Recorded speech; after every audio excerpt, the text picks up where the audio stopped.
उड़ीसा में जगन्नाथपुरी में एक भक्त माधव दास जी अकेले रहते थे।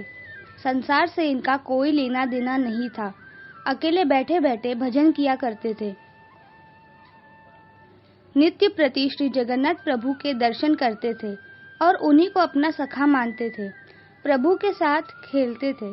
प्रभु उनके साथ अनेक प्रकार की लीलाएं भी करते थे। भक्त माधव दास जी अपनी मस्ती में मगन रहते थे। एक बार माधव दास जी को अतिसार उल्टी दस्त का रोग हो गया। वो इतने दुर्बल हो गए कि उठ बैठ तक नहीं सकते थे, पर जब तक बना वे अपने कार्य स्वयं करते रहे। कोई कहे महाराज जी हम कर दे आपकी सेवा, तो कहा करते थे नहीं, मेरे तो केवल जगन्नाथ जी है, वही मेरी रक्षा करेंगे। ऐसी दशा के कारण उनका रोग और बढ़ता चला गया।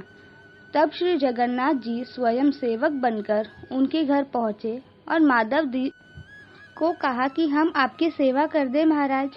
अपने प्रिय भक्तों के लिए प्रभु क्या क्या नहीं करते, क्योंकि उनका रोग इतना बढ़ गया था कि उन्हें पता भी नहीं चलता कि कब मल मूत्र त्याग देते।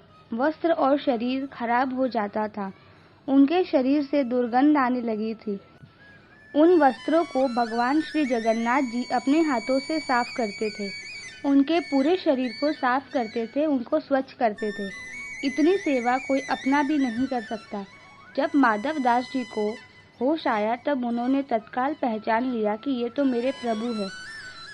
एक दिन तो श्री माधव दास जी ने पूछ लिया, प्रभु आप तो त्रिभुवन के स्वामी हो, आप मेरी सेवा कर रहे हो, आप चाहते तो ये रोग दूर भी कर सकते थे। इस पर जगन्नाथ जी ने कहा, देखो माधव, मुझसे भक्तों का कष्ट नहीं सहा जाता, इसी कारण तुम्हारी सेवा मैं करने आया हूँ। जो प्रारब्ध होता है उसे भोगना ही पड़ता है। अगर आप उसको इस जन्म में नहीं भोगोगे तो आपको अगला जन्म लेना पड़ेगा।